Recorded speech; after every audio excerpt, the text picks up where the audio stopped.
subscribe and click the bell icon. Hello everyone, Amit here from Dhaka Medical College. আজকে আমরা পড়াশোনা করব medical অ্যাডমিশনের জন্য অত্যন্ত গুরুত্বপূর্ণ একটা চ্যাপ্টার শ্বসন এবং শ্বাসক্রিয়া। তো এই চ্যাপ্টার থেকে আমাদের মেডিকেল অ্যাডমিশনে যতগুলো প্রশ্ন আসে বিগত বছরে আসছে পুরোটাই একদম বেসিক সহ প্রো লেভেল পর্যন্ত আমরা করার ট্রাই করব। একদম এই ক্লাসটা তুমি প্রথম থেকে শেষ পর্যন্ত করলেই ক্লাসে পড়াটা মুখস্থ হয়ে যাবে এবং এই অধ্যায় সম্পর্কে তুমি একটা বেসিক ধারণা পেয়ে যাবে। তো আমরা শুরু করে দিই ক্লাসটা,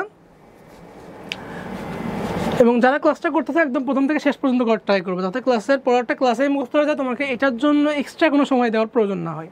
আচ্ছা, তো দেখতে পাচ্ছি শ্বসন এবং শ্বাসক্রিয়া। এখন যখন শ্বসনের কথা আসলো, শ্বসন কিন্তু আমাদের দুই প্রকার হয়ে থাকে, একটা হচ্ছে অন্তঃশ্বসন এবং বহিঃশ্বসন। তো অন্তঃশ্বসন আর বহিঃশ্বসনের মধ্যে পার্থক্যটা কি? এই পার্থক্য নিয়ে কিন্তু বিগত বছরে মেডিকেলে অনেকগুলো কোয়েশ্চেন আসছে। তো আসো, বহিঃশ্বসন মানে কি? যেটার সাথে আমার বাইরের একটা কানেকশন আছে, বাইরের সাথে আমার অভ্যন্তরে একটা কানেকশন তৈরি করবে, অর্থাৎ আমি বায়ু থেকে অক্সিজেন নিব এবং বায়ুতে কার্বন ডাইঅক্সাইড ছেড়ে দিব, এটাই কিন্তু বহিঃশ্বসন। তাহলে এটা কিসের মধ্যে হচ্ছে? এটা হবে হচ্ছে বাইরের পরিবেশের সাথে আমার ফুসফুসের যে আন্তঃক্রিয়া তার মাধ্যমে।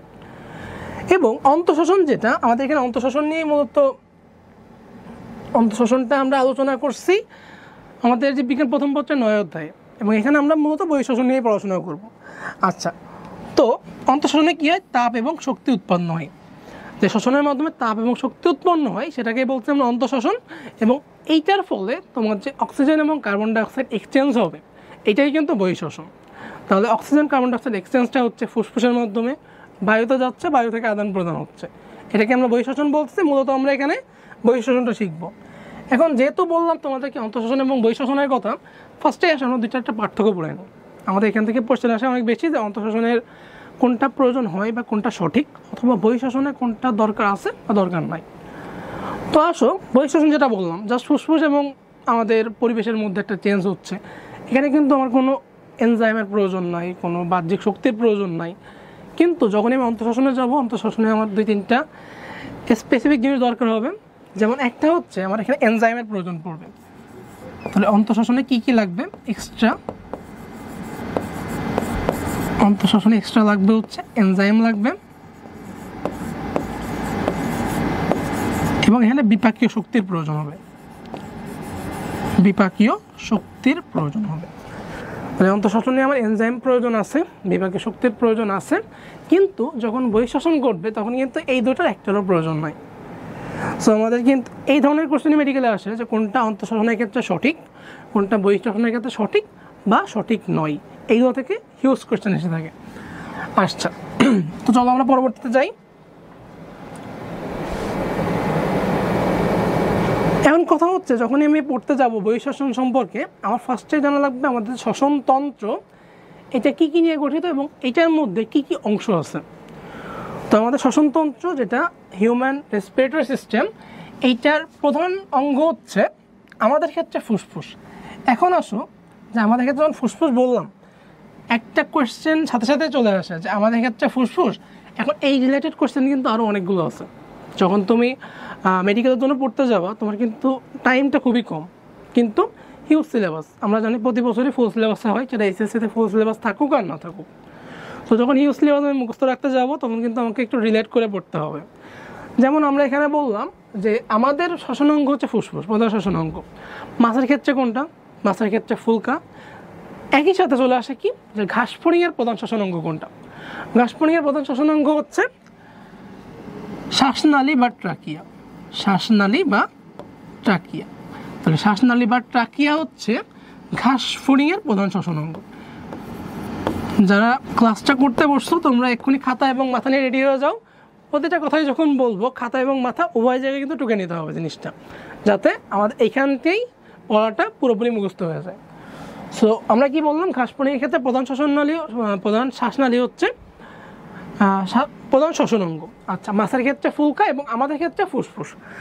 আচ্ছা, এখানে দেখতে পাচ্ছি আমরা কাজের ভিত্তিতে আমাদের শ্বসনতন্ত্রটাকে 3টা ভাগে ভাগ করা হয়েছে: বায়ু গ্রহণ এবং ত্যাগ অঞ্চল, বায়ু পরিবহন অঞ্চল, শ্বসন অঞ্চল। কী কী? বায়ু গ্রহণ এবং ত্যাগ অঞ্চল, বায়ু পরিবহন অঞ্চল এবং শ্বসন অঞ্চল। বায়ু গ্রহণ, ত্যাগ, পরিবহন, শ্বসন, এই জায়গাটা তোমরা বইতে লিখে রাখো, very very very very important. এই জায়গা থেকে হিউজ এমসিকিউ চলে আসে। সো আমাদের এই জায়গাটা খুব ভালোভাবে মুখস্থ রাখতে হবে এবং আমরা দেখে নিচ্ছি যে কী কী আছে এখানে। তো প্রথমে বায়ু গ্রহণ এবং ত্যাগ অঞ্চল। প্রথমেই বলে ফেলছি যে বহিঃশ্বসনে কী হয়, পরিবেশের সাথে আমার ফুসফুসের গ্যাসের আদান প্রদান হয়। তো এখানে আদান প্রদান জাস্ট আমি অক্সিজেন নিব, কার্বন ডাইঅক্সাইড দিয়ে দিব, এইটা কোন জায়গায় ঘটে? সম্মুখ নাসারন্ধ্র, ভেস্টিবিউল, নাসা গহ্বর, পশ্চাৎ নাসারন্ধ্র, নাসা গলবিল এবং ষড়যন্ত্র। এই জায়গাটা শুধুমাত্র বায়ু গ্রহণ এবং ত্যাগ হবে। এরপর আসো বায়ু পরিবহন অঞ্চল। তো পরিবহন কিসের মধ্যে হয়? যে কোনো কিছু পরিবহন হতে গেলে একটা মাধ্যম লাগবে, একটা নালী লাগবে। আমাদের কিন্তু শ্বসনতন্ত্র বায়ু পরিবহনের জন্য সেই নালীগুলোর দরকার হয়। যেমন ট্রাকিয়া, এটার আরেক নাম কি? শ্বাসনালী, ট্রাকিয়া বা শ্বাসনালী।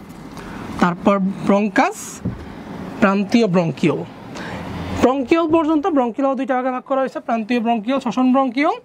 প্রান্তীয় ব্রঙ্কিওল পর্যন্ত হচ্ছে আমাদের বায়ু পরিবহন অঞ্চলের অংশ। এরপরেই শ্বসন ব্রঙ্কিওল, এখান থেকে শ্বসন অঞ্চল শুরু হচ্ছে। শ্বসন ব্রঙ্কিওল, শ্বসন অঞ্চল, শ্বসন ব্রঙ্কিওল। এবং তারপর অ্যালভিওলাসের যে পার্টগুলো আছে, আমরা কিন্তু জানি আমাদের ফুসফুসের কার্যকরী একক হচ্ছে অ্যালভিওলাই। তো অ্যালভিওলাস এবং অ্যালভিওলাসের যে পার্টগুলো আছে সেইগুলোই কিন্তু কি শ্বসন অঞ্চল হিসেবে কাজ করবে। আচ্ছা, তাহলে আবার আমরা একবার দেখি বায়ু গ্রহণ এবং ত্যাগ অঞ্চলে কী কী আছে। আমাদের নালী যেগুলো, নালীগুলোর আগ পর্যন্ত সম্মুখ নাসারন্ধ্র, ভেস্টিবিউল, নাসা গহ্বর, পশ্চাৎ নাসারন্ধ্র, নাসা গলবিল, ষড়যন্ত্র। সম্মুখ নাসারন্ধ্র আমরা সবাই দেখতে পাই বাইরে থেকে, এখান থেকে শুরু হচ্ছে, শেষ হচ্ছে কোথায়? ষড়যন্ত্রে গিয়ে। বায়ু পরিবহন অঞ্চল ষড়যন্ত্রের পর থেকে শুরু হবে, যেখানে আছে ট্রাকিয়া বা শ্বাসনালী, ব্রঙ্কাই বা ব্রঙ্কাস, প্রান্তীয় ব্রঙ্কিওল, এই পর্যন্তই। শ্বসন অঞ্চল, শ্বসন ব্রঙ্কিওল থেকে অ্যালভিওলাসের টোটাল পার্টটা, অ্যালভিওলার নালী, অ্যাট্রিয়াম, অ্যালভিওলার থলি এবং অ্যালভিওলাস। তাহলে এখান থেকে আমাদের কী কী প্রশ্ন আসে, যে কোনটা বায়ু পরিবহন অঞ্চলের অংশ বা অংশ নয়, এবং এইগুলা ভাইস ভার্সা যে কোয়েশ্চেনগুলো আছে সেগুলো চলে আসবে। এখন আমরা এগুলোর বিস্তারিত দেখব এবং একটু ছবি থেকে পুরোটা বোঝার ট্রাই করব। তার সাথে তোমাদের জন্য একটা কোয়েশ্চেন এখান থেকেই, যেটা ইনভ্যারিয়েবল চলে আসে পরীক্ষায়, সেটা হচ্ছে আমাদের শ্বসনতন্ত্র। এই শ্বসনতন্ত্রটা আমরা জানি আমাদের একদম জন্মের সময় যে জাইগোট তৈরি হয়, সেখান থেকে গ্যাস্ট্রুলেশনের মাধ্যমে 3টা ভ্রূণস্তর সৃষ্টি হয়, এক্টোডার্ম, মেসোডার্ম, এন্ডোডার্ম। সবাই আমাকে একটু জানাই দাও যে এক্টোডার্ম, মেসোডার্ম, এন্ডোডার্মের কোন স্তর থেকে এই শ্বসনতন্ত্রটা উৎপত্তি হয়, শ্বসনতন্ত্রটার উৎপত্তি হয়। আচ্ছা, সবাই একটু কমেন্ট করে জানা দাও আমাকে যে এক্টোডার্ম, এন্ডোডার্ম এবং মেসোডার্ম এই 3টা স্তরের কোন স্তর থেকে শ্বসনতন্ত্রটা তৈরি হয়। আচ্ছা, তো এখানে আসো, দেখতে পাচ্ছি আমরা সম্মুখ নাসারন্ধ্র, নাকের যে ছিদ্রটা সবাই দেখতে পাই বাইরে থেকে, সম্মুখ নাসারন্ধ্র। ঠিক তার পরের যে অংশটা, এই অংশটাকে বলা হয় হচ্ছে ভেস্টিবিউল। তাহলে আমরা একটু দেখার ট্রাই করি।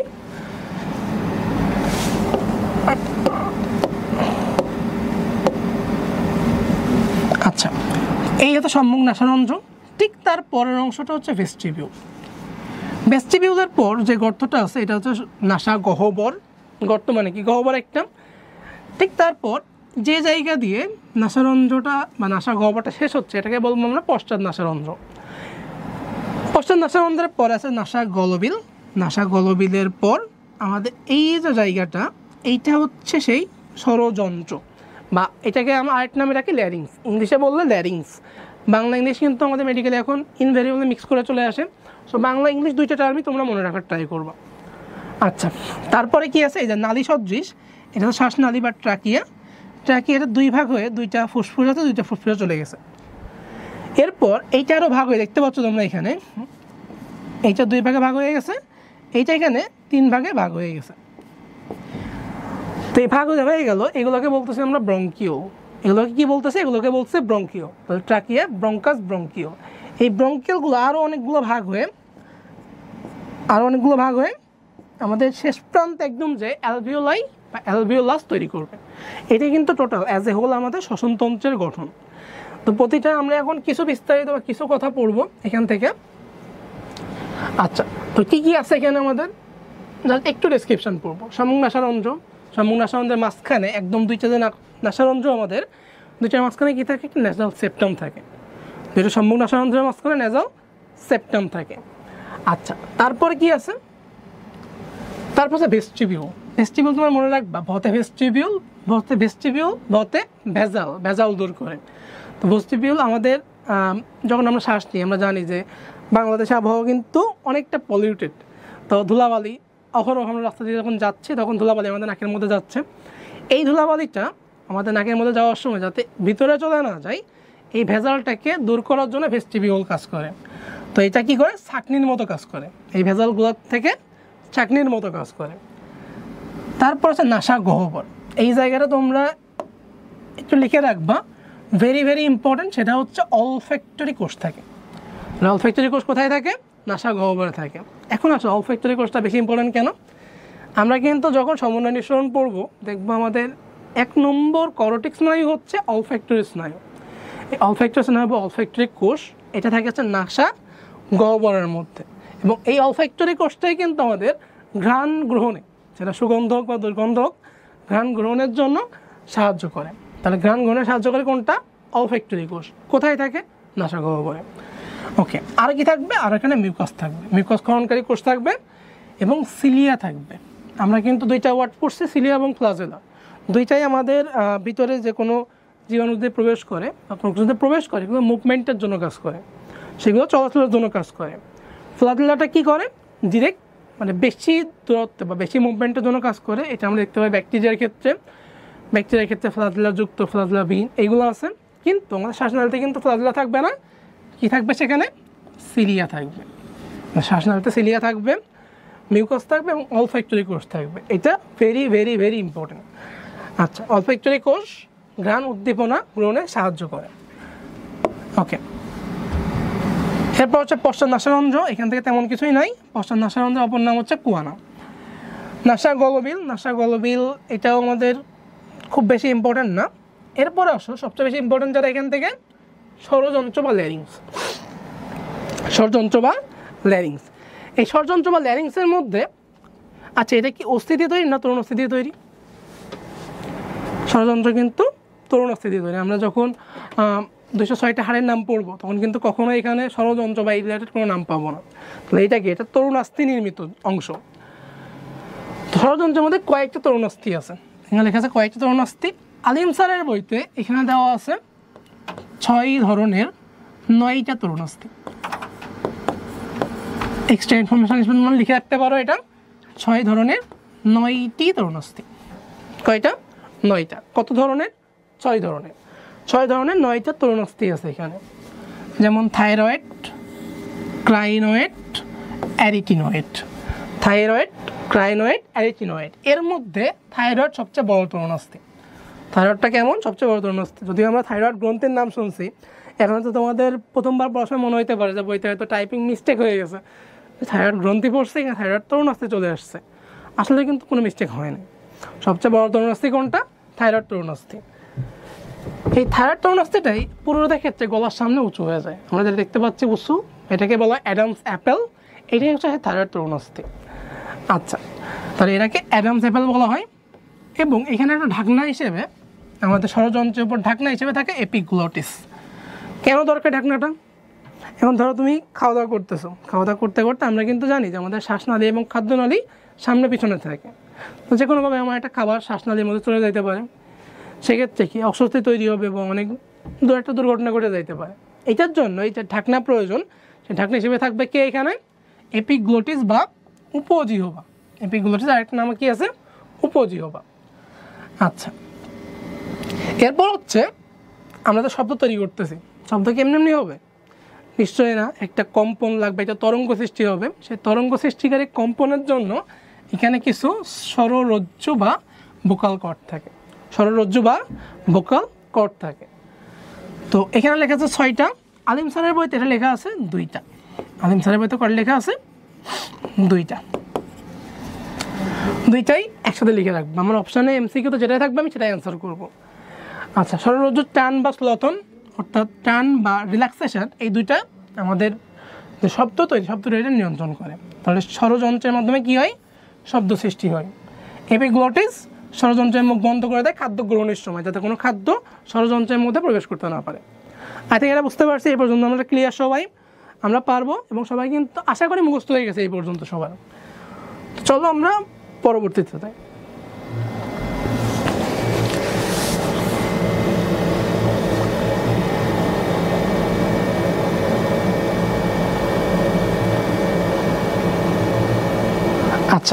এবার আসি শ্বাসনালী বা ট্রাকিয়া। অলরেডি কিন্তু আমরা বলে ফেলছি শ্বাসনালী বা ট্রাকিয়া এটা আমাদের ক্ষেত্রে হয়তো বায়ু পরিবহন অঞ্চলের অংশ, কিন্তু ঘাসফড়িংয়ের ক্ষেত্রে এটাই কিন্তু তাদের প্রধান শ্বসন অঙ্গ, কারণ তাদের তো কোনো ফুসফুস নাই। তাদের প্রধান শ্বসন অঙ্গ কোনটা? শ্বাসনালী বা ট্রাকিয়া। এটা হচ্ছে আমাদের পঞ্চম বক্ষদেশীয় কশেরুকা থেকে বিস্তৃত হয়ে সি আকৃতির কয়েকটা তরুণাস্থি নিয়ে গঠিত। কয়েকটা তরুণাস্থি? 15 থেকে 20টা। মানে 15 থেকে 20টা সি আকৃতির তরুণাস্থি নিয়ে ট্রাকিয়া বা শ্বাসনালী গঠিত। এখানে আমাদের প্রশ্ন আসে যে ট্রাকিয়া বা শ্বাসনালীতে কেন তরুণাস্থি আছে, কেন অস্থি নাই, বা কেন তরুণাস্থি প্রয়োজন? তো তরুণাস্থি না থাকলে কী হতো? জিনিসটা কিন্তু অনেক নরম হয়ে যেত, সে চুপসে যাইতো। চুপসে গেলে আমি কি ইচ্ছা মতো শ্বাস নিতে পারতাম? শ্বাস নিতে পারতাম না।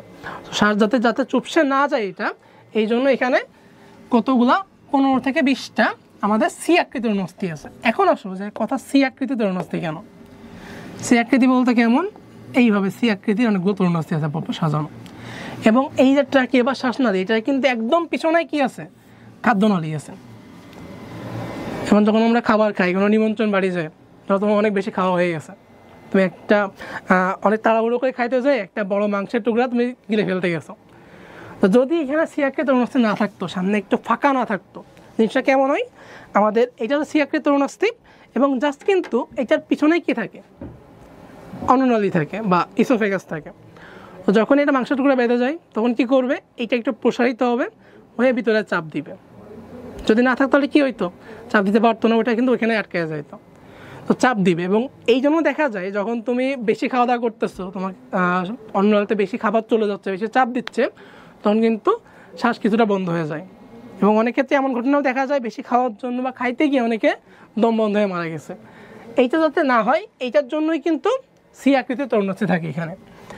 আচ্ছা, সি আকৃতির কতগুলো তরুণাস্থি থাকবে? তাহলে 15 থেকে 20টা তরুণাস্থি থাকবে। আচ্ছা, এরপরে আসতেছে আমরা ব্রঙ্কাস। ব্রঙ্কাস এখানেও তরুণাস্থি আছে, তবে আমরা যখন পরিবহন অঞ্চলের কথা বলছি, ট্রাকিয়া থাকবে বা শ্বাসনালী থাকবে, ব্রঙ্কাস থাকবে, ব্রঙ্কিওল থাকবে।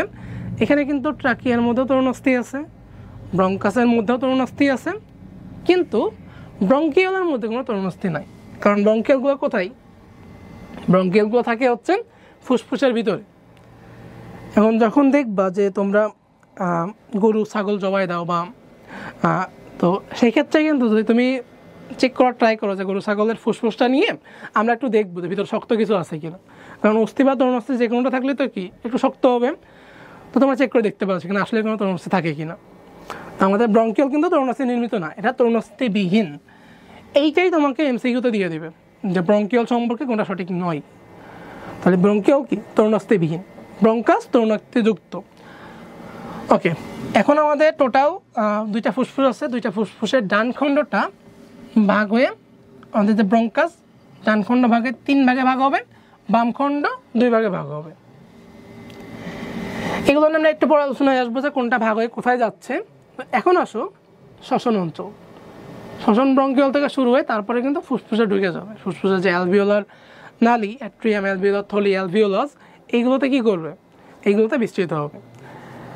আচ্ছা, তো ফুসফুস আমাদের 2টা ফুসফুস আছে, হালকা গোলাপি বর্ণের। বাম ফুসফুসটা একটু ছোট, ডান ফুসফুসটা একটু বড়। ফুসফুসের আবরণ হচ্ছে দ্বিস্তরী আবরণ, এবং এটার নাম কি? নাম হচ্ছে প্লিউরাল পর্দা বা প্লিউরা বা প্লুরা, এটা আমরা বলে থাকি। ফুসফুসের আবরণ কি? প্লিউরা বা প্লুরা, এটা দ্বিস্তরী। এই দ্বিস্তরীর বাইরেরটাকে বলা হয় প্যারাইটাল প্লিউরা, ভিতরেরটা হচ্ছে ভিসেরাল। ভিতরেরটা ভিসেরাল, ভর্তা ভিতরে ভর্তা ভিসেরাল, এবং বাইরে প্যারা। তাহলে বাইরে কী হবে? বাইরেরটা হচ্ছে প্যারাইটাল। 2 স্তরের মাঝে প্লিউরাল রস বা প্লিউরাল ফ্লুইড থাকে। এটা হচ্ছে তোমরা লিখে রাখতে পারো, এই প্লিউরাল রসটা কেমন? এটা হচ্ছে সেরাস রস বা সেরাস ফ্লুইড। সেরাস রস বা সেরাস ফ্লুইড। আমাদের কিন্তু এমসিকিউতে আসছে এই প্রশ্নটা যে সেরাস ফ্লুইড কোথায় থাকে? সেরাস ফ্লুইড কোথায় থাকে? প্লুরার মধ্যে থাকে। তাহলে কোথায় থাকে? প্লুরাতে থাকে। সেরাস ফ্লুইড কোথায় থাকে? প্লুরাতে থাকে। ব্রঙ্কাস যে অংশে ফুসফুসে প্রবেশ করে, দেখতে পাচ্ছি আমরা এখান থেকে ব্রঙ্কাস ভাগ হয়ে কিন্তু কোথায় গেছে? ব্রঙ্কাস ভাগ হয়ে এখান থেকে এই যে এই অংশ দিয়ে প্রবেশ করছে ফুসফুসে। এই অংশটাকে কি বলবো আমরা? এই অংশটাকে বলবো হচ্ছে হাইলাম। যে অংশ দিয়ে ব্রঙ্কাস বা অন্য কোনো কিছু প্রবেশ করে সেই অংশটাকে বলা হয় কি হাইলাম। শুধুমাত্র ফুসফুসের জন্য না, যে কোনো অঙ্গের, যেমন কিডনির ক্ষেত্রে কিন্তু আমরা দেখছি কিডনির বা বৃক্কের অবতল অংশের ভাঁজকে কী বলা হয়, বৃক্কের অবতল অংশের ভাঁজকে বলা হয় হাইলাম, যেখান দিয়ে ইউরেটার বের হবে। আমি যদি আঁকতে যাই জিনিসটা, এটা যে উত্তল অংশ, এটা অবতল অংশ, এখান দিয়ে ইউরেটার বের হবে, রেনাল শিরা বের হবে, রেনাল ধমনী প্রবেশ করবে। এই যে অংশ দিয়ে কোনো কিছু প্রবেশ করবে বের হবে, এই অংশটাকে কী বলতেছি আমরা, হাইলাম। সেমভাবে আমার ফুসফুসের যে অংশ দিয়ে ব্রঙ্কাস প্রবেশ করবে, কোনো শিরা বা ধমনী প্রবেশ করবে বা বের হবে, এই অংশটাকে কী বলতেছি, এই অংশটা হচ্ছে হাইলাম। এই অংশটাকে বলা হচ্ছে হাইলাম, যেখান দিয়ে ব্রঙ্কাস, ধমনী, শিরা, লসিকানালী এবং যোজক টিস্যু পরিবেষ্টিত হয়। আচ্ছা, এখন আরেকটু আসো এখানে, যে ব্রঙ্কাস আসলো, সেটা ব্রঙ্কিওলা ভাবে হয়ে গেল। আমরা কিন্তু জানি যে আমাদের ডান ফুসফুস, যেটা ডান ফুসফুসে টোটাল 3টা অংশ থাকে। এই একটা অংশ, এই একটা অংশ, পিছনে একটা অংশ, টোটাল 3টা অংশ থাকে। বাম ফুসফুসে 2টা অংশ। এই যে অংশ, এই অংশগুলোকে বলা হয় লোব। কী বলা হয়, লোব বলা হয়। তাহলে ডান ফুসফুস কিছুটা বড়, এখানে লোব আছে কয়টা, লোব আছে 3টা। বাম ফুসফুসের লোব কয়টা, লোব 2টা। ডান ফুসফুসের লোব বেশি, এই লোবকে আমি আরও ভাগ করতে পারি কয়েকটা অংশে, যেগুলোকে বলা হয় সেগমেন্ট। ডান ফুসফুসের সেগমেন্ট কয়টা, সেগমেন্ট 10টা। বাম ফুসফুসের লোব কম, সেগমেন্টও কম, লোব 2টা, সেগমেন্ট 8টা। সেগমেন্ট 10টা, সেগমেন্ট 8টা। এই যে সেগমেন্টগুলো, এই সেগমেন্টগুলোকে আরও ক্ষুদ্র ক্ষুদ্র অংশে ভাগ করা যায়, যেগুলোকে বলা হয় লোবিউল। তাহলে লোবিউল কতগুলো, লোবিউল কিন্তু অসংখ্য। এখন আসো যে ব্রঙ্কিউল, এই ব্রঙ্কাস থেকে ভাগ হয়ে গেছে। এই যে প্রতিটা ব্রঙ্কাসে যে আমাদের পার্টগুলো গেল, এগুলো কি হচ্ছে, এগুলো হচ্ছে লোবার ব্রঙ্কাস। এগুলোকে কী বলবো, লোবার ব্রঙ্কাস। এই লোবার ব্রঙ্কাস থেকে যে পার্টগুলো এই যে 10টা সেগমেন্টে চলে যাবে, সেগুলোকে বলবো সেগমেন্টাল ব্রঙ্কাস। এবং আমি যদি আরেকটু ভালোভাবে বলতে চাই, এই 3টা ভাগ কী, একটা হচ্ছে প্রধান bronchus, lobar bronchus, segmental bronchus. এই 3টাকে আমরা আরেকটা নামে রাখতে পারি, সেটা হচ্ছে লোবার ব্রঙ্কাস, যেটা বাইরে আছে এটাকে বলবো প্রাইমারি ব্রঙ্কাস, লোবার ব্রঙ্কাসগুলোকে বলবো আমরা সেকেন্ডারি ব্রঙ্কাস, এবং সেগমেন্টাল ব্রঙ্কাসগুলোকে বলবো টার্সিয়ারি ব্রঙ্কাস। এই টার্সিয়ারি ব্রঙ্কাসের পরে কিন্তু ব্রঙ্কিওল তৈরি হয়। তো এই নামগুলো আমাদের জানা রাখার অর্থ কী, আমাদের এইখান থেকে, এই টপিকগুলো থেকে বা এই যে নতুন নতুন ওয়ার্ড, এখান থেকে অনেকগুলো কোয়েশ্চেন আসতে পারে। ভর্তি পরীক্ষায় জিনিসটা কী হয়, যে তোমরা ঘাবড়ে যাও কেন বা তোমরা অ্যান্সার করতে পারো না কেন, সবগুলো জানার পরেও এই সামান্য 2-1টা আনকমন ওয়ার্ড, যেটা হয়তো আমার এই বইতে নাই, আমরা এখানে পড়ি নাই, আমার অন্য বইতে আছে, যখন পরীক্ষা দিয়ে আসবা দেখবে এটা আলিম স্যারের ইনফরমেশান, এটা মাজেদা ম্যাডামের ইনফরমেশান। তো আমার কিন্তু এতগুলো বই পড়া সম্ভব না। আমাকে কী করতে হবে, এই যে নতুন নতুন কয়েকটা ওয়ার্ড আছে যেটা বাংলা আছে, ইংলিশ নাই, এইসব ওয়ার্ডগুলো আমাকে জেনে রাখতে হবে, যাতে আমি একটা বই ভালোভাবে পড়তে পারি, একটা বইয়ের সকল তথ্য জানতে পারি, এবং সেইটাই কি পরীক্ষা হলে অ্যাপ্লাই করতে পারি। আমাকে যাতে অন্য কোনো রাইটারের বইয়ের উপরে হিউজ মানে ডিপেন্ডেন্ট না হইতে হয়, যাতে অন্য রাইটারের বই ইনফরমেশান আমি জানি না, তার জন্য আমার চান্স মিস হবে, এই চিন্তা না করতে হয়। এইটার জন্য কিন্তু অন্যান্য রাইটারের যে শর্ট তথ্যগুলো আছে, এক্সট্রা ইনফরমেশানগুলো আছে, আমি ট্রাই করতেছি এই ভিডিওর মধ্যে তোমাদের দিয়ে দেওয়ার জন্য, যাতে একটা বই পড়ে তোমরা পুরোপুরি জানতে পারো। এবং যেটা নাই, হয় আমি খাতায় লিখে রাখবো, না হয় বইতে লিখে রাখবো, যাতে রিভিশন টাইমে আমার কিন্তু অন্য কোনো বই দেখায় না লাগে।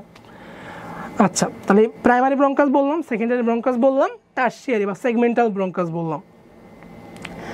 আচ্ছা, তো সেগমেন্টটার মেডিকেলিয়ান আরেকটা নাম আছে ব্রঙ্কোপালমোনারি সেগমেন্ট, তোমাদের একটা প্রয়োজন নাই ওইভাবে। তো এখন চলো প্রান্তীয় ব্রঙ্কিওল, শ্বসন ব্রঙ্কিওল এগুলো বলে ফেলছি। আচ্ছা, ফুসফুস আমাদের প্রধান শ্বসন অঙ্গ,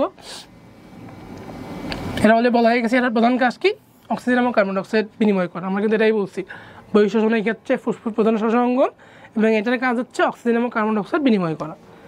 তো এইখানে আমাদের আরেকটা কথা লেখা আছে,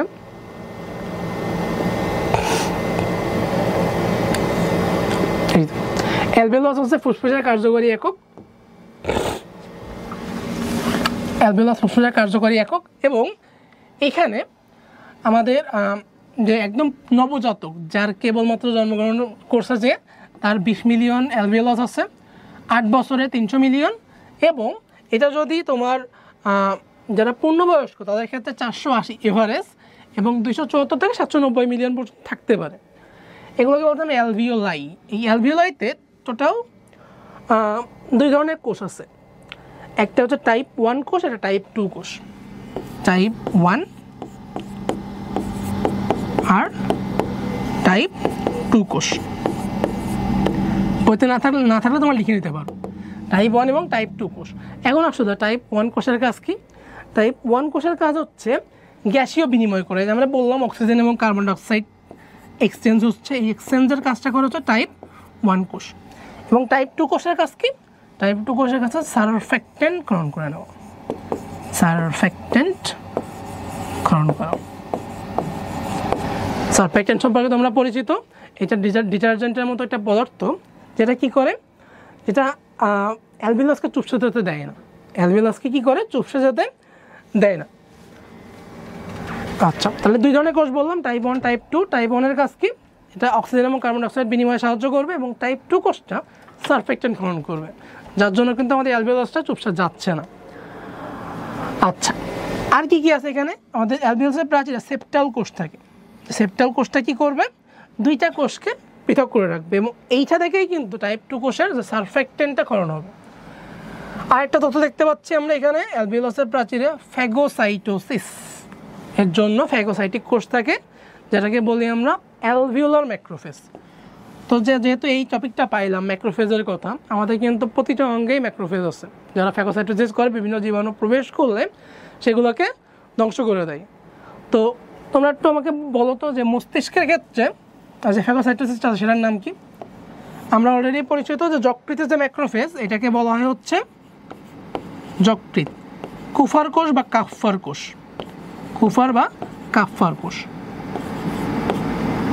কাফফার কোষ। বৃক্কের ক্ষেত্রে মেসেঞ্জিয়াল কোষ, অ্যালভিওলাসের ক্ষেত্রে ডিরেক্ট তোমার লেখা গেছে অ্যালভিওলার ম্যাক্রোফেজ। তো তোমরা আমাকে একটু বলে যাবে কমেন্টে যে মস্তিষ্কের ক্ষেত্রে আমাদের যে ম্যাক্রোফেজটা আছে সেটার নাম কি। আচ্ছা, তাহলে ফ্যাগোসাইটোসিস কোষ পাইলাম, অ্যালভিওলার ম্যাক্রোফেজ, এবং যে অ্যালভিওলাস এটার প্রাচীরে 2 ধরনের কোষ আছে, টাইপ 1 এবং টাইপ 2। টাইপ 1 এর কাজ হচ্ছে গ্যাসীয় বিনিময় করা, এবং টাইপ 2 কোষের কাজ কি? সারফেক্টেন্ট গ্রহণ করা, যেটা তরলের পৃষ্ঠটান হ্রাস করে এবং অ্যালভিওলাসগুলোকে চুপসে যেতে দেয় না, এবং অ্যালভিওলাসগুলোকে চুপসে যেতে দেয় না। 23 সপ্তাহ বয়স থেকে মানব ভ্রূণের সারফেক্টেন্ট গ্রহণ শুরু হয়। এই কারণে 24 সপ্তাহ থেকে তাকে স্বাধীন অস্তিত্বের অধিকারী হিসেবে গণ্য করা যায়। আমাদের কিন্তু এই 2টা নিয়ে কনফিউশন হয় খুব বেশি, যে সারফেক্টেন্ট কবে থেকে ক্ষরণ হয়, এবং সারফেক্টেন্ট ক্ষরণ মানে কি? আমাদের ফুসফুস কিন্তু কার্যক্ষম। সারফেক্টেন্ট ক্ষরণ মানে কি? ফুসফুস কার্যক্ষম, কারণ অ্যালভিওলাস চুপসে যাচ্ছে না, সে তার কাজ করতে পারতেছে। আচ্ছা, এখানে দেখা যায় সারফেক্টেন্ট ক্ষরণকারী কোষ যেটা আমাদের টাইপ 2 কোষ, এবং টাইপ 1 কোষ যেগুলো, টাইপ 1 কোষ কিন্তু প্রাচীরে থাকে, যেগুলো কি করে? গ্যাসীয় বিনিময়ে সাহায্য করে। তো আমরা যেটা বলতেছিলাম যে 23 সপ্তাহ থেকে সারফেক্টেন্ট ক্ষরণ শুরু হয়, 24 সপ্তাহ থেকে স্বাধীন অস্তিত্বের অধিকার। আমাদের এখানে সবচেয়ে বেশি কনফিউশন যেটা, হৃদস্পন্দন শুরু হয় কবে থেকে। তোমরা যখন দেখবা যে এক্সামের কোশ্চেনটা পাচ্ছ, 2টা কোশ্চেনের কাছাকাছি, হৃদস্পন্দন কবে থেকে শুরু হয়, সারফেক্টেন্ট ক্ষরণ কবে থেকে শুরু হয়, এই 2টা নিয়ে কনফিউশনে পড়ে যাবো। হৃদস্পন্দন 4 সপ্তাহ, হৃদস্পন্দন হচ্ছে 4 সপ্তাহ, সারফেক্টেন্ট ক্ষরণ 23 সপ্তাহ থেকে। হৃদস্পন্দন কত সপ্তাহ? 4 সপ্তাহ, সারফেক্টেন্ট ক্ষরণ 23 সপ্তাহ। এইটার জন্য 24 সপ্তাহ বয়সে একটা মানব ভ্রূণকে আমরা স্বাধীন অস্তিত্বের অধিকারী বলতে পারবো। তো আশা করতে এটুকু ক্লিয়ার হয়েছে। যদি ক্লিয়ার না হয়, তোমরা চাইলে এই ভিডিওটা এখান থেকে আবার প্রথমে যেয়ে এটা আবার দেখে আসতে পারো। আশা করি যেটুকু দরকার ছিল তোমাদের জন্য পুরোটা এখান থেকে ক্লিয়ার হয়ে গেছে। আচ্ছা, তাহলে এইটাই গেল হচ্ছে আমরা এতক্ষণ পর্যন্ত বললাম কি, যে আমাদের যে ফুসফুস আছে বা আমাদের শ্বসনতন্ত্র আছে সেটার অ্যাজ এ হোল গঠন, এবং গঠনের বিস্তারিত, কোন জায়গায় কী কী পার্ট আছে, কোন জায়গা থেকে আমাদের কী কোশ্চেন আসতে পারে, পুরোটাই কিন্তু আমরা ক্লিয়ার করার ট্রাই করছি। এখন দেখো, এই যে আমি শ্বাস প্রশ্বাস নিচ্ছি বা ত্যাগ করতেছি, এটার জন্য কিন্তু আমার কিছু পেশি কাজ করতেছে। কী কী পেশি কাজ করবে এখানে কাজ করবে হচ্ছে আমাদের ডায়াফ্রাম বা মধ্যচ্ছদা, যেটা আমাদের বক্ষ গহ্বর এবং উদর গহ্বরকে পৃথক করে রাখতেছে, এবং তার সাথে আরেকটা পেশি কাজ করবে যেটাকে বলা হয় ইন্টারকোস্টাল পেশি। ইন্টারকোস্টাল পেশি, তো কোস্টাল মানে কি? কোস্টাল মানে হচ্ছে, আমরা 7ম অধ্যায়ে অঙ্গ চলনায় পড়ে আসছি যে আমাদের বক্ষ গহ্বরের যে চারপাশে খাঁচা হিসেবে, বুকের খাঁচা বলি যেটাকে আমরা, এই বুকের খাঁচায় কিন্তু টোটাল 12 জোড়া পরশুকা থাকে। এই প্রশুকাগুলোকেই বলতেছি আমরা কোস্টাল। তাহলে এই প্রশুকার মাঝখানে, দুইটা প্রশুকার মাঝখানে যে পেশি থাকবে, এই পেশিটাই কিন্তু ইন্টারকোস্টাল পেশি। তাহলে আমার এখানে ইন্টারকোস্টাল পেশি এবং মধ্যস্থ ডায়াফ্রাম, এই দুইটা পেশি আমাদের বহিঃশ্বসনটা বা ফুসফুসের কার্যকারিতাটা নিয়ন্ত্রণ করে। তাহলে কীভাবে নিয়ন্ত্রণ করবে এটা? আসো, আমাদের এখানে লেখা আছে, অনেক হিজিবিজি করে লেখা আছে, আমরা জিনিসটা একটু আমরা পড়ে ফেলছি, এগুলো জিনিসটা আমরা একটু ইজি করার ট্রাই করি যে কী হচ্ছে আসলে আমার যখন আমি প্রশ্বাস গ্রহণ করতেছি বা যখন নিঃশ্বাস ত্যাগ করতেছি, তখন এই যে দুইটা পেশি, এই দুইটা পেশি কীভাবে কাজ করতেছে। তো যখন আমি নিঃশ্বাস নিলাম তখন কি হচ্ছে, আমার কিন্তু বক্ষ গহ্বরের আয়তনটা বেড়ে যাচ্ছে, কারণ বাইরে থেকে হাওয়াটা বা অক্সিজেনটা ভিতরে ঢুকতেছে। তো ঢুকলে কী হবে, বায়ু ঢুকলে আমরা জানি যে কী হচ্ছে, এখানে আমাদের বক্ষ গহ্বরের আয়তন বেড়ে যাচ্ছে। তো আয়তন যখন বাড়তে যাবে, আমি যদি জিনিসটা আকারে দেখানোর চেষ্টা করি তোমাদের, যখন আমার বক্ষ গহ্বরের আয়তনটা বেড়ে যাচ্ছে, যখন বক্ষ গহ্বরের আয়তনটা বেড়ে যাচ্ছে,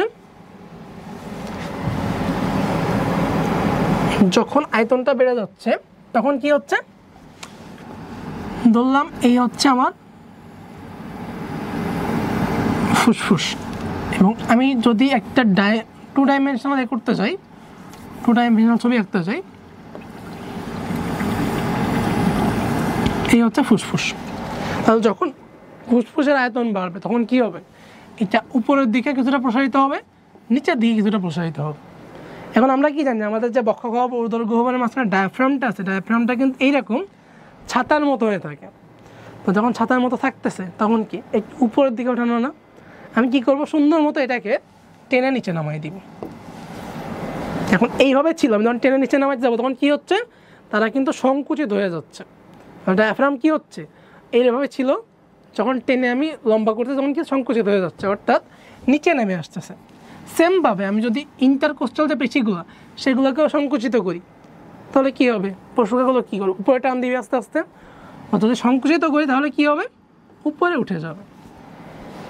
তাহলে যখন আমি প্রশ্বাস নিচ্ছি তখন কি হচ্ছে, ইন্টারকোস্টাল পেশি উপরে উঠে যাচ্ছে, সংকুচিত হচ্ছে, ডায়াফ্রাম নিচে নেমে যাচ্ছে, এটাও কিন্তু সংকুচিত হচ্ছে। তো তোমরা এখান থেকে জিনিসটা মনে রাখবা, যখন আমি প্রশ্বাস নিচ্ছি, প্রশ্বাস কি একটা সক্রিয় প্রক্রিয়া, প্রশ্বাস কেমন সক্রিয় প্রক্রিয়া, তাহলে এখানে সব কিছুর সংকোচন হবে। প্রশ্বাস সক্রিয় প্রক্রিয়া, সব কিছুর সংকোচন ঘটবে। কী হবে এখানে, প্রশ্বাস সক্রিয় প্রক্রিয়া, সব কিছু সংকোচন ঘটবে এখানে, প্রশ্বাস সক্রিয় সংকোচন। আচ্ছা, আর নিঃশ্বাস কেমন, নিঃশ্বাস নিষ্ক্রিয় প্রক্রিয়া। নিঃশ্বাস কেমন প্রক্রিয়া, নিঃশ্বাস হচ্ছে নিষ্ক্রিয় প্রক্রিয়া, নিঃশ্বাস নিষ্ক্রিয়।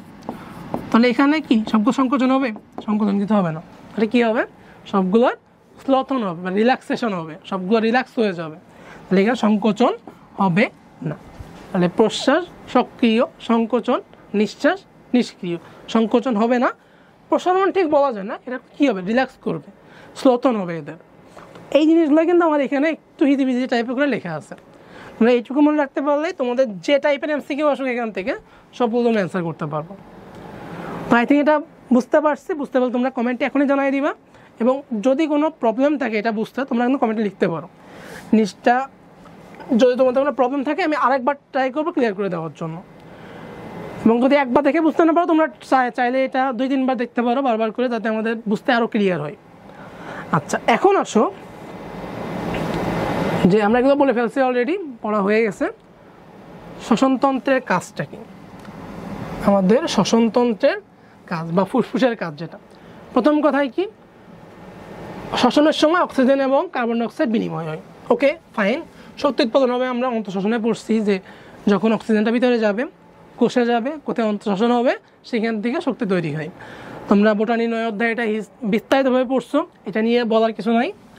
পানি সাম্য, প্রতিদিন আমাদের 400 থেকে 600 মিলিলিটার পানি কিন্তু নিষ্কাশিত হয় কিসের মাধ্যমে, ফুসফুসের মাধ্যমে।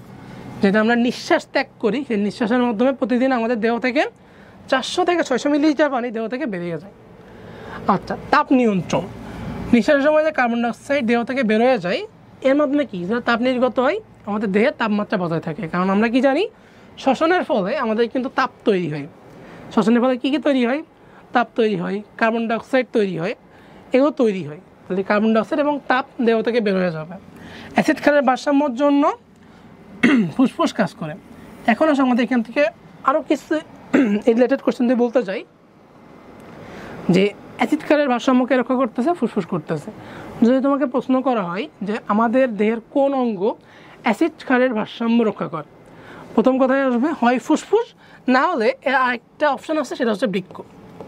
তাহলে তোমাকে যদি বলা হয় কোনোভাবে যে আমাদের কোন অঙ্গ অ্যাসিড ক্ষারের ভারসাম্য রক্ষা করে, তাহলে হয় ফুসফুস না হয় বৃক্ক। এখন যদি তোমাকে প্রশ্ন করা হয় যে আমাদের কোন অঙ্গাণু অ্যাসিড ক্ষারের ভারসাম্য রক্ষা করে, যখনই অঙ্গাণুর কথা বলবে তখনই কিন্তু চলে আসবে সাইটোপ্লাজম। তাহলে তোমাকে যখন বলবে যে কোনটা বা কোন অঙ্গ অম্লক্ষারের ভারসাম্য রক্ষা করে, সেক্ষেত্রে কী হবে? সেক্ষেত্রে হবে ফুসফুস বা বৃক্ক।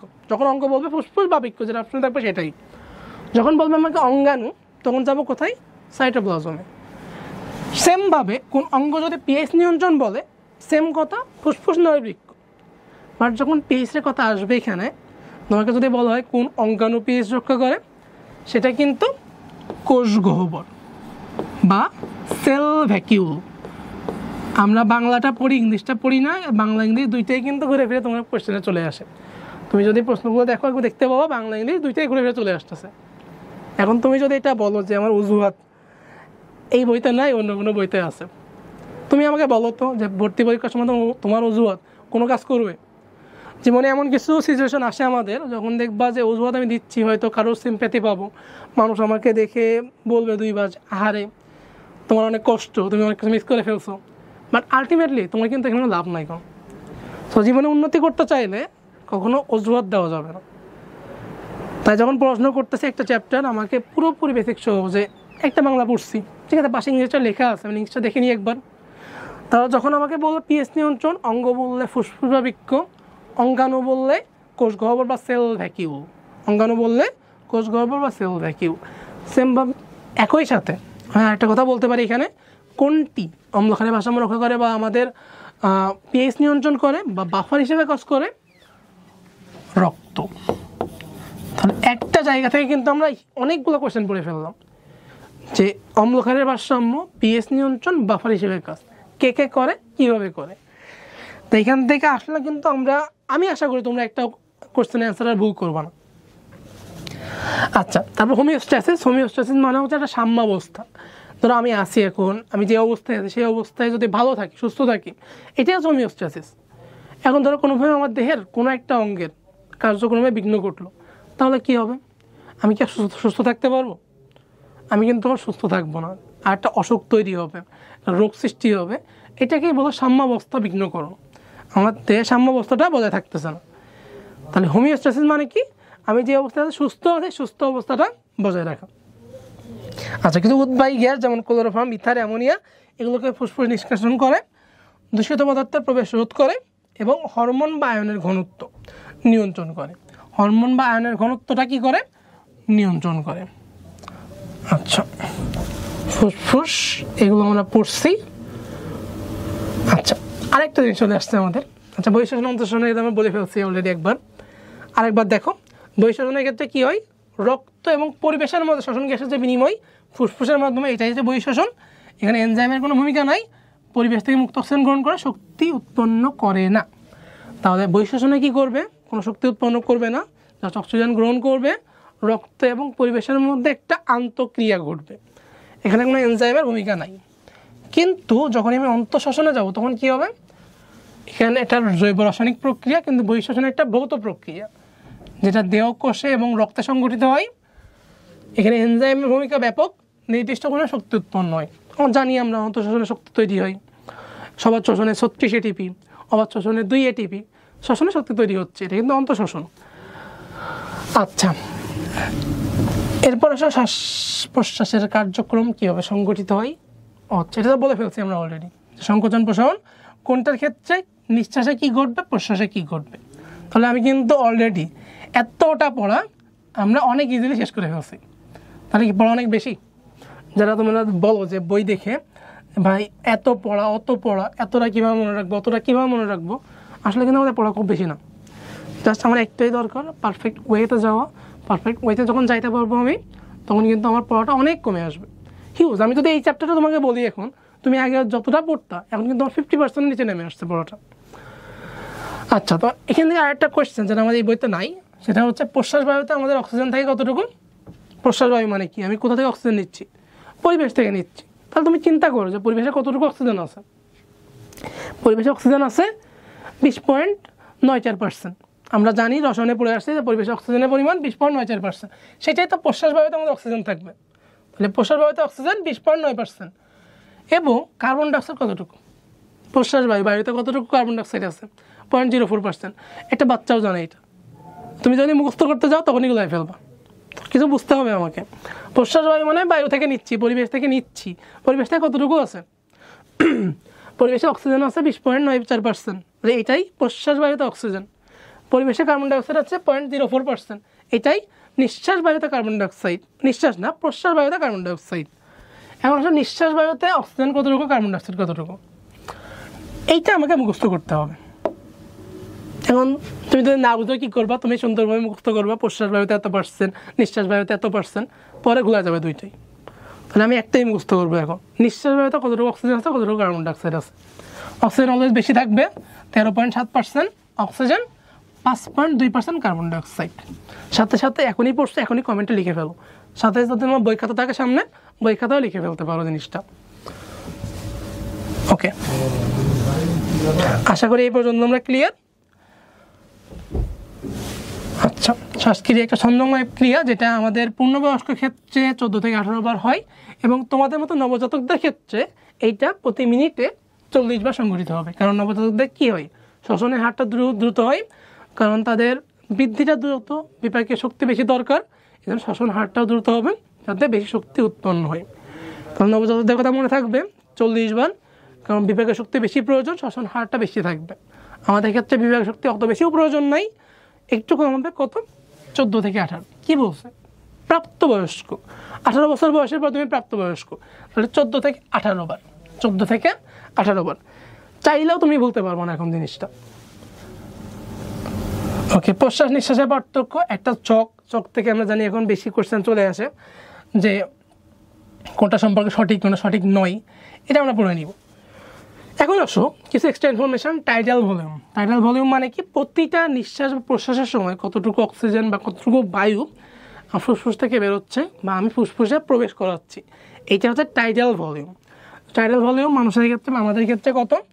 500 মিলিলিটার। আমাদের ক্ষেত্রে কত? 500 মিলিলিটার। রেসিডুয়াল ভলিউম এবং ভাইটাল ক্যাপাসিটি। আসো রেসিডুয়াল। রেসিডেন্ট মানে কি? আবাসিক। আমি একটা জায়গায় আসি অনেক দিন ধরে, বা আমি আবাসিকভাবে এখানে বসবাস করতেছি, এটাকে বলা হয় রেসিডেন্ট।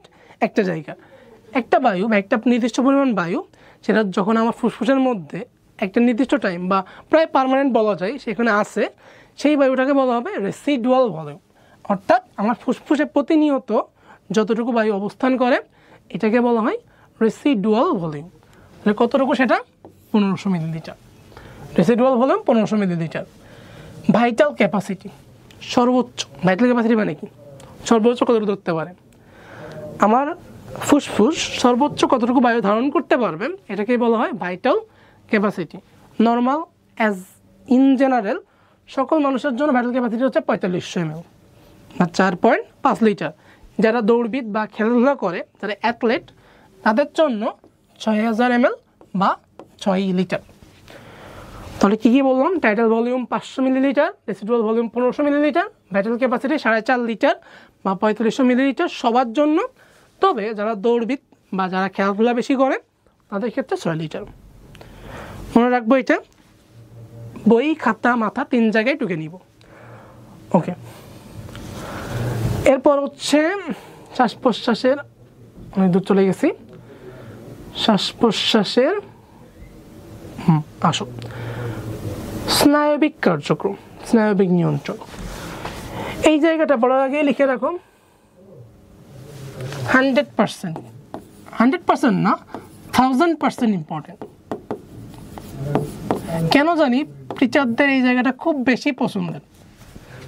ঘুরে ফিরে এখান থেকে বিগত কয়েক বছরে 3 থেকে 4টা কোশ্চেন চলে আসছে জাস্ট এই অংশটুকু থেকেই। কী কোশ্চেন আসে এখান থেকে? যে শ্বাসকেন্দ্র কোথায় অবস্থিত? আমাদের শ্বাসকেন্দ্র কয়টা আছে? 4টা কেন্দ্র, যেটা অবস্থিত পন্সের পাশে এবং মেরুলা অবলঙ্গাটায়। তাহলে পন্সের পাশে অবস্থিত, মেডুলা অবলঙ্গাটায় অবস্থিত। তাহলে শ্বাসকেন্দ্র কোথায় অবস্থিত? শ্বাসকেন্দ্র হচ্ছে পন্সে বা মেডুলায় অবস্থিত। কোথায়? পন্সে বা মেডুলায়। যখন তোমাকে এই প্রশ্নটা করবে শ্বাসকেন্দ্র কোথায় অবস্থিত, দেখবা হয় পন্স অপশানে আছে, না হয় মেডুলা অপশানে আছে। তুমি দুইটা একসাথে অপশানে খুবই কম পাবা। তাহলে শ্বাসকেন্দ্র কোথায় অবস্থিত? হয় পন্সে, না হয় মেডুলা অবলঙ্গাটায়। আচ্ছা, টোটাল 4টা শ্বাসকেন্দ্র আছে। 4টা শ্বাসকেন্দ্র, 2টা নিঃশ্বাস কেন্দ্র, 2টা প্রশ্বাস কেন্দ্র। এছাড়াও স্নায়ুকেন্দ্র 2টি যথাক্রমে পন্সের পাশে যে 2টা কেন্দ্র আছে, এই 2টা কেন্দ্রকে বলা হয় নিউমোট্যাক্সিক অ্যানিউস্টিক। নিউমোট্যাক্সিক অ্যানিউস্টিক। নিউমো মানে কি ভাইয়া? নিউমো মানে বায়ু। বায়োলজিতে তুমি যেখানেই নিউমো পাবা, নিউমো মানেই বায়ু। নিউমোনিয়া, নিউমোনিয়া কেন হয়? আমাদের শ্বাসযন্ত্রের সমস্যা হলে, অর্থাৎ যেখানে শ্বসনতন্ত্রে যখন ইনফেকশন হয় সেটাকে বলবো আমি নিউমোনিয়া। তাহলে নিউমো মানে কি? নিউমো মানে বায়ু। ওকে, মেডুলার পাশে অবস্থিত শেষ কেন্দ্র 2টাকে বলা হয় প্রশ্বাস কেন্দ্র এবং নিঃশ্বাস কেন্দ্র। তাহলে পন্সের পাশে নিউমোট্যাক্সিক অ্যানিউস্টিক, মেডুলার পাশে কি? প্রশ্বাস কেন্দ্র, নিঃশ্বাস কেন্দ্র। মনে থাকবে, এটা মনে রাখতে হবে। শ্বসনের মৌলিক ছন্দ নিয়ন্ত্রণ করে মেডুলা। 2টাই বললাম, পন্স মেডুলা। বাট প্রশ্বাস কেন্দ্র, নিঃশ্বাস কেন্দ্র কোথায়? মেডুলার চারপাশে। তাহলে মৌলিক ছন্দ কে নিয়ন্ত্রণ করবে? মৌলিক ছন্দ মেডুলা নিয়ন্ত্রণ করবে। আশা করি তোমরা এটা এখন মনে রাখতে পারবা, এখান থেকে কোশ্চেন আসলে অ্যান্সার করতে পারবা। ওকে,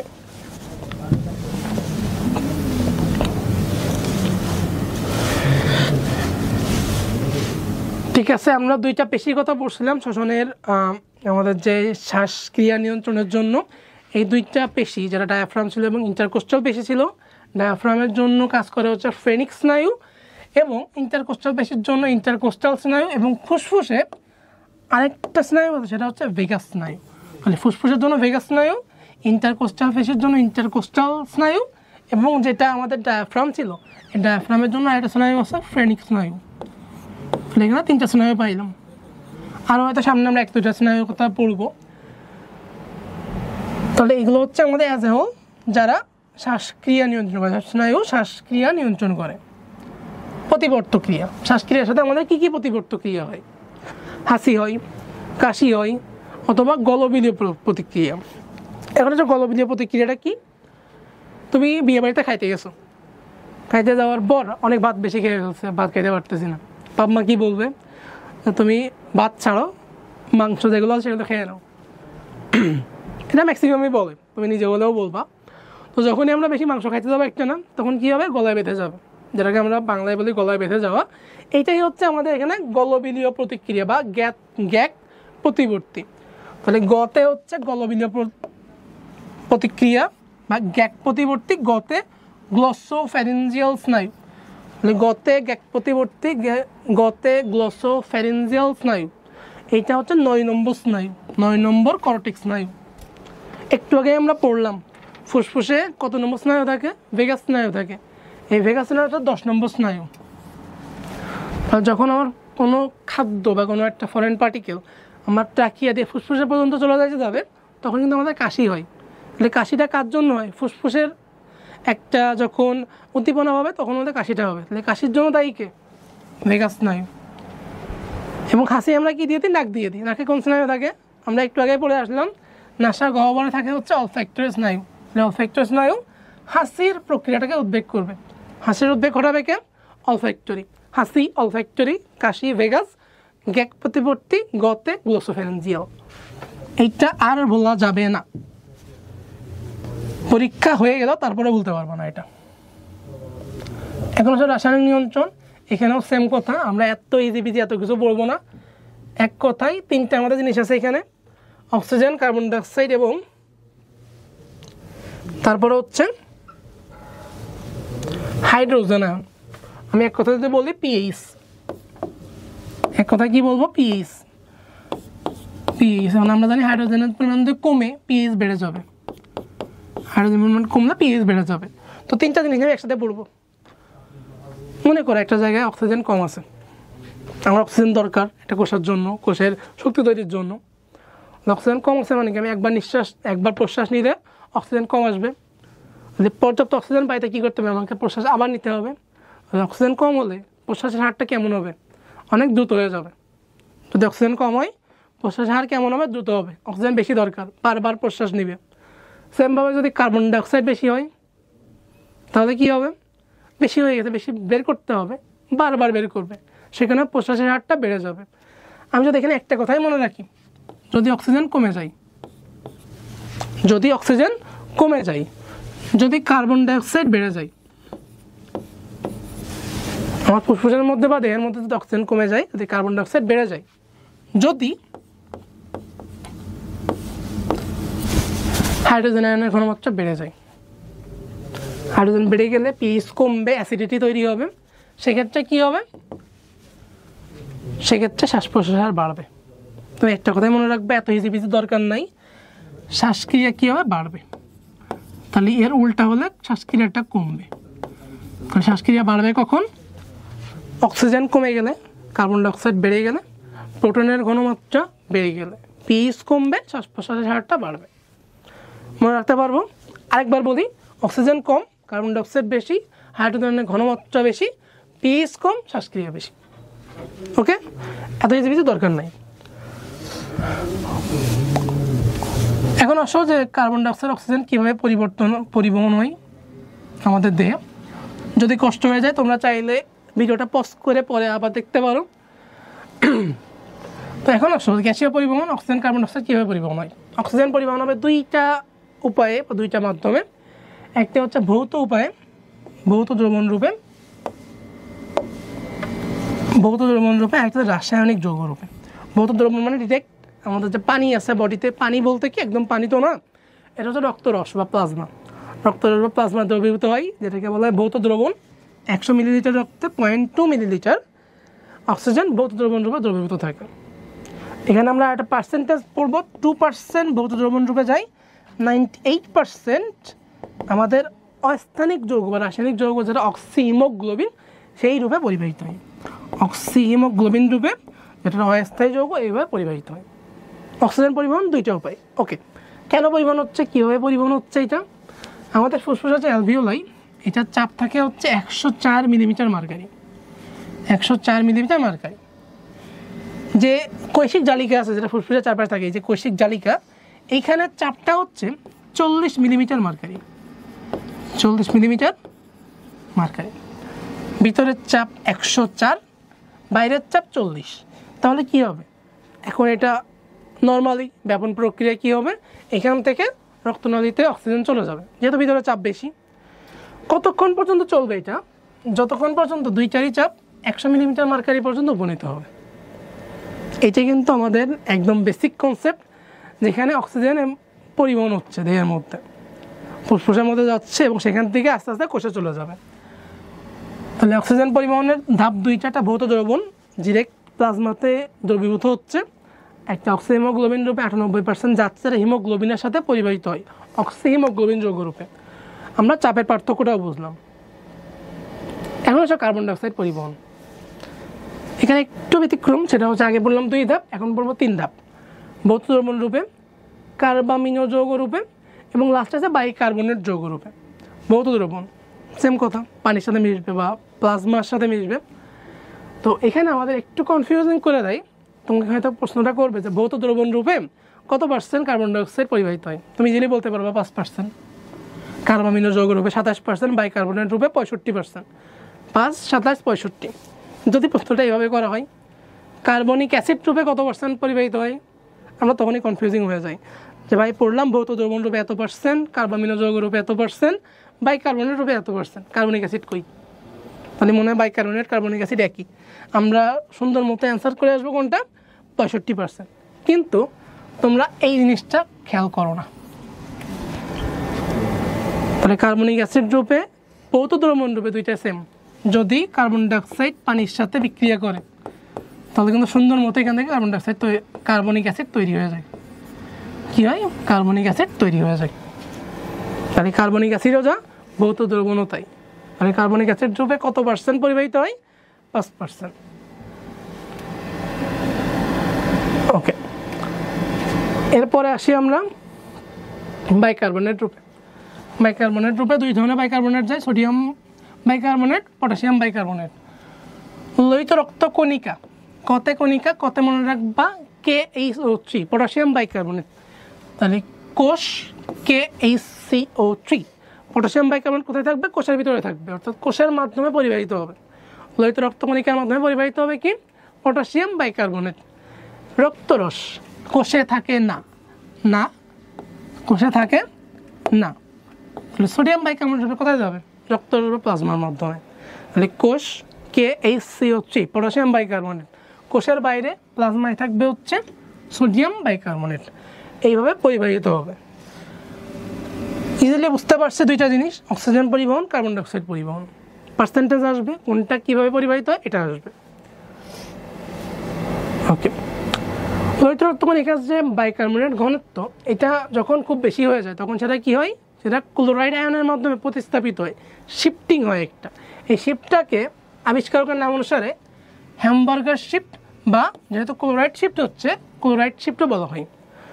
বাইকার্বনেট ঘনত্ব বেড়ে গেলে ক্লোরাইড সেটাকে শিফটিং করে দেয়, শিফট করে দেয়, এটাকে ক্লোরাইড শিফট বা আবিষ্কারকের নাম অনুযায়ী হ্যামবার্গার শিফটও বলা হয়। আশা করি মনে রাখতে পারবো এটা।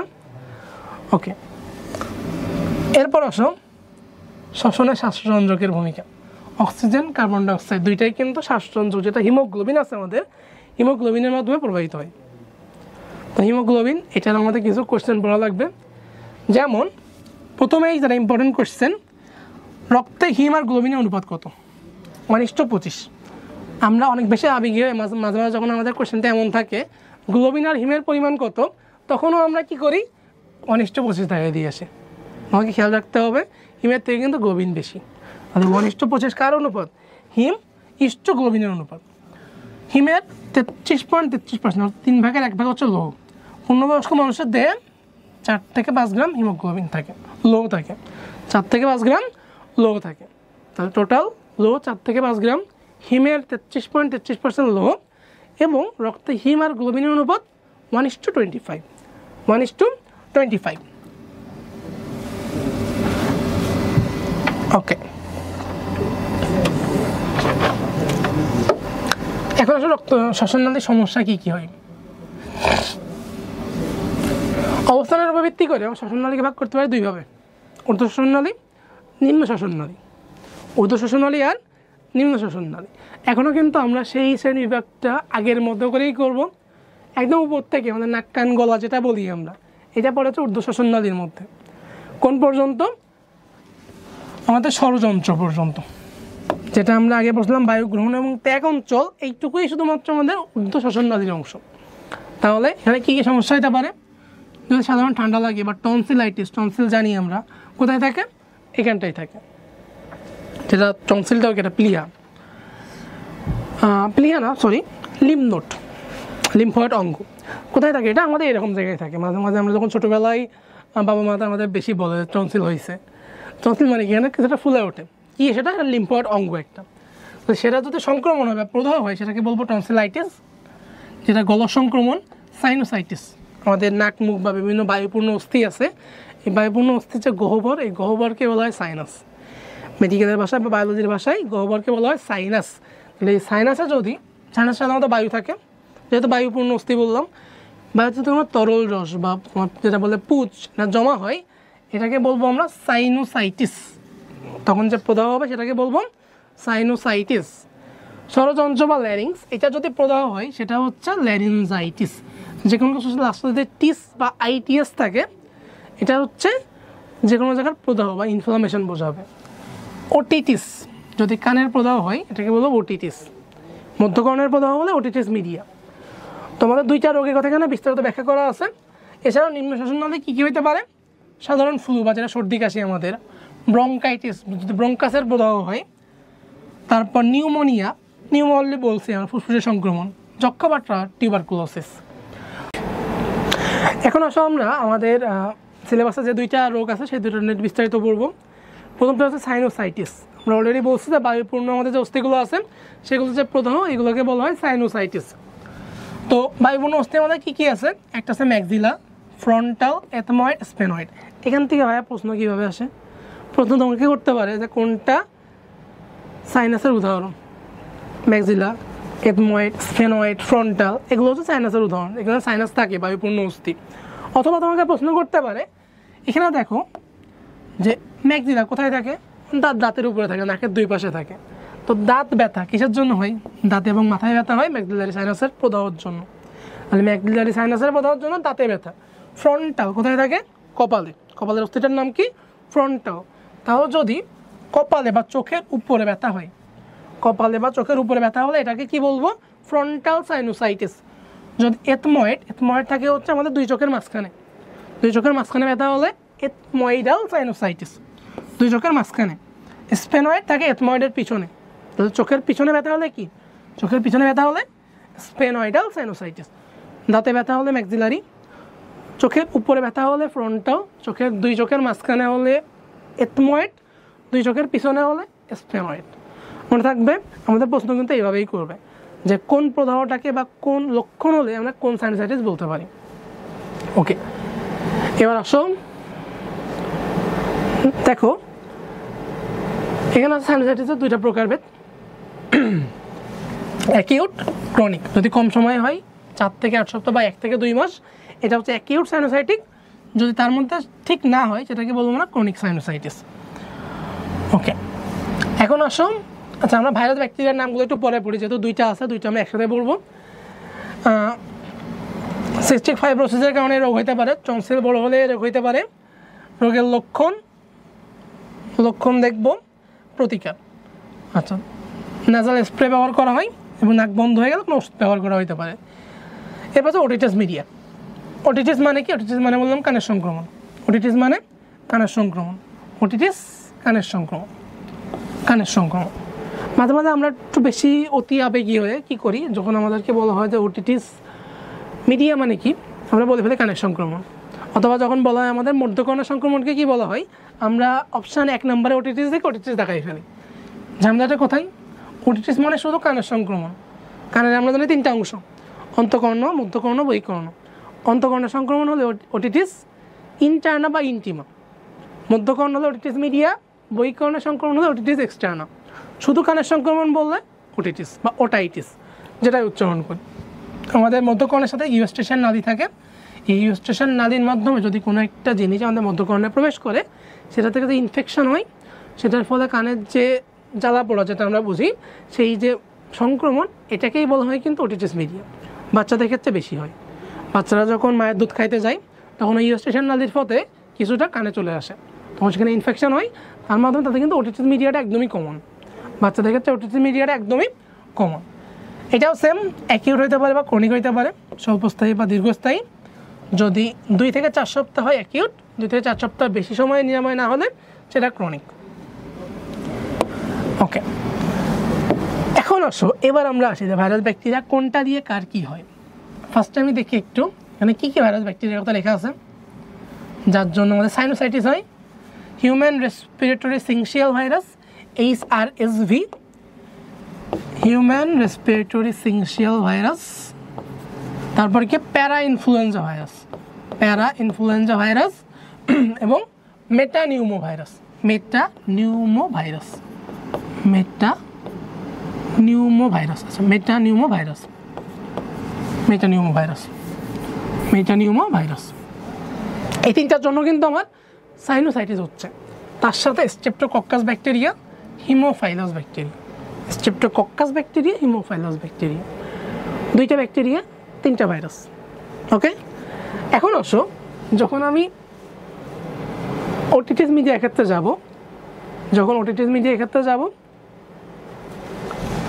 Human respiratory syncytial virus, HRSV যেটা আমরা বলছিলাম, ইনফ্লুয়েঞ্জা ভাইরাস, রাইনো ভাইরাস। এই রাইনো ভাইরাসটা কিন্তু নতুন এখানে, তাহলে আগে যা ছিল তাই একবারে মুখস্থ করবো। রাইনো ভাইরাসটা নতুন, স্ট্রেপ্টোকক্কাস, হিমোফাইলাস আগেও ছিল, মোরাক্সিলাটা এখানে নতুন। 2টা এক্সট্রা মনে রাখলে তোমার জন্য এনাফ। আমার কিন্তু কষ্ট করে 2টা আলাদা করে মনে রাখা লাগতেছে না। কোনো কারণে অ্যাডিনয়েড হলে সেক্ষেত্রে অ্যাডিনয়েডটা ফুলে যায়। যদি ওটিটিস মিডিয়া হয় সেক্ষেত্রে কী হয়, অ্যাডিনয়েড যে গ্রন্থিটা সেটা ফুলে যায়। ওকে, ওটিটিস মিডিয়া শিশুদের বেশি হয়, এটা অলরেডি বলে ফেলছি। শিশুদের ক্ষেত্রে জ্বর যদি 104 হয় সেক্ষেত্রে আমরা এটা জটিলতা বা চিন্তা করতে পারি যেটা হয়েছে হয়তো। প্রতিরোধ কীভাবে করব, শিশুকালে নিউমোকক্কাল কনজুগেট ভ্যাকসিন দিয়ে দিব এবং শিশুদেরকে দুধ খাওয়ানোর সময় 45 ডিগ্রি কোণে করে দুধ খাওয়াইতে হবে। আচ্ছা, আর কি চিকিৎসা করতে পারি এখান থেকে আমরা? সেটা হচ্ছে টিম্প্যানোস্টমি টিউব দিতে পারি যদি কানে পুজ হয়, সেক্ষেত্রে যদি কানে ছিদ্র হয়ে যায়, কানে ছিদ্র মানে কি রিং, কানে ছিদ্র হলে সেক্ষেত্রে চিকিৎসা কী করব? মাইরিঙ্গোপ্লাস্টি, রিং হয়েছে প্লাস্টার করে দিব, মাইরিঙ্গোপ্লাস্টি। কানে ছিদ্র হলে মাইরিঙ্গোপ্লাস্টি, পুজ হলে টিম্প্যানোস্টমি টিউব, টিম্প্যানিক মেমব্রেন আমাদের কানের পর্দার নাম। তাহলে টিম্প্যানোস্টমি টিউব কখন দিব? যদি কানে পুজ হয় সেক্ষেত্রে। ধূমপানের ক্ষেত্রে প্রতিটা সিগারেটের শলাকায় 4000 রাসায়নিক পদার্থ থাকে। কতগুলা? 4000। তার মধ্যে সবচেয়ে বেশি মারাত্মক হচ্ছে নিকোটিন, এবং আরও কিছু কিছু আছে যেমন carbon monoxide, methane, hydrogen cyanide, arsenic, ammonia. এইগুলো হচ্ছে আমাদের মানে সবচেয়ে বেশি মারাত্মক ক্ষতিকারক যে পদার্থগুলো, রাসায়নিক পদার্থ। টোটাল কতগুলো? টোটাল 4000। ওকে, এখন আসছি কিছু প্রভাব আছে, কিছু রোগ আছে। রোগগুলো হচ্ছে এমফাইসেমা। তোমরা শুধু এখান থেকে কিওয়ার্ডগুলো মনে রাখার চেষ্টা করবা। যদি এমসিকিউতে আসে কিওয়ার্ড দিয়ে আসবে যে কোনটাকে আমরা কী বলি। এমফাইসেমার ক্ষেত্রে কী হয়? ফুসফুসের যে অ্যালভিওলাস সেটা কোনো স্থান ফেটে গিয়ে ফাঁকা হয়ে যায়। তাহলে ফেটে গিয়ে ফাঁকা হয়ে গেলে সেটাকে বলবো আমরা এমফাইসেমা। ব্রঙ্কাইটিস, ব্রঙ্কাসের সিলিয়াকে কী করে? অবশ করে দেয়। ব্রঙ্কাসের সিলিয়াকে কী করে? অবশ করে দেয়, মিউকাস জমে প্রদাহের সৃষ্টি হয়। যক্ষার ক্ষেত্রেও আমরা অলরেডি জানি হাসি কাশি থাকে, এবং অত্যধিক ধূমপানের ক্ষেত্রে যক্ষা হইতে পারে।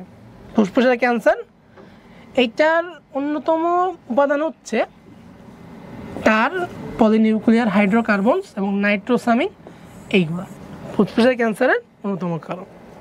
এবার প্লিউরিসি, নিকোটিনের প্রভাবে প্লিউরিসি হয়। কথাগুলো মাথায় রাখবা। 2-1টা জিনিস, খুব বেশি হিউজ আমার পড়ার দরকার নেই এখানে, 2-1টা কিওয়ার্ড মনে রাখলে এখান থেকে এনাফ, পড়াটা অনেক ইজি হয়ে যাবে। ফাইব্রোসিস মানে স্বাভাবিক অবস্থায় পাতলা থাকে, সেক্ষেত্রে পুরু হয়ে যায়, ফাইবারের মতো শক্ত হয়ে যায়। আমি যেমন নিঃশ্বাস প্রশ্বাস যখন আমরা নিচ্ছি বা ছাড়তেছি, তখন কী হচ্ছে? আমাদের ফুসফুসে একটা ইলাস্টিসিটি দেখাচ্ছে না? এখানে কী হবে? ইলাস্টিসিটি নষ্ট হয়ে যাবে, সব পুরু হয়ে যাবে। এগুলোকে বলি আমরা ফাইব্রোসিস। হার্ট অ্যাটাক, এক্ষেত্রে কার্বন মনোক্সাইড সবচেয়ে বেশি ভূমিকা পালন করে। হার্ট অ্যাটাকের জন্য কোনটা ভূমিকা পালন করে? Carbon monoxide. এবং কোলেস্টেরল জমে আমাদের হার্ট অ্যাটাকের লক্ষণটা প্রকাশ করে, হার্ট অ্যাটাকের জন্য উদ্দীপ্ত করে। ওকে, মোটামুটি আমরা শেষ পর্যায়ে চলে আসছি। কোভিড-19, কৃত্রিম শ্বাস প্রশ্বাস খুব বেশি ইম্পর্টেন্ট না, মোটামুটি আমরা শেষ পর্যায়ে চলে আসছি। আমাদের আরেকটা প্রবলেম কি, আমরা এই যে লাস্টের অংশটুকু খুব বেশি আমরা কিন্তু গুরুত্ব সহকারে পড়ি না, যা পড়ে তো আসছি। বাট তোমরা হয়তো বিশ্বাস করবো না, এই লাস্টের অংশ থেকে আমাদের ম্যাক্সিমাম এমসিকিউ করার মতো জায়গাগুলো মানে এই অংশের মধ্যেই আছে। ম্যাক্সিমাম এমসিকিউ যেখান থেকে আসতে পারে, যে এমসিকিউ হতে পারে, ম্যাক্সিমামই এর মধ্যেই দেওয়া আছে। সো আমরা যদি পুরোটা পড়ার পরে লাস্ট টাইম এটা রিভিশন দিতে পারি, আমার কিন্তু পড়াটা একদম গোছানো হয়ে যায়। তাছাড়াও দেখবা এখানে কিছু কিছু আমাদের এক্সট্রা ইনফরমেশন আছে, যেমন এখানে তো দেওয়া নাই জিনিসটা, তোমরা তোমাদের বইগুলো দেখবা যে রবিনহুড অণু বলা হয় কাকে, এরা কিন্তু আমাদের এই অংশে লেখা আছে। তোমরা নিজেরা বই দেখবা, দেখে আমাকে একটু কমেন্টে জানাই দিবা যে কোনটাকে রবিনহুড অণু বলা হয়। রবিনহুড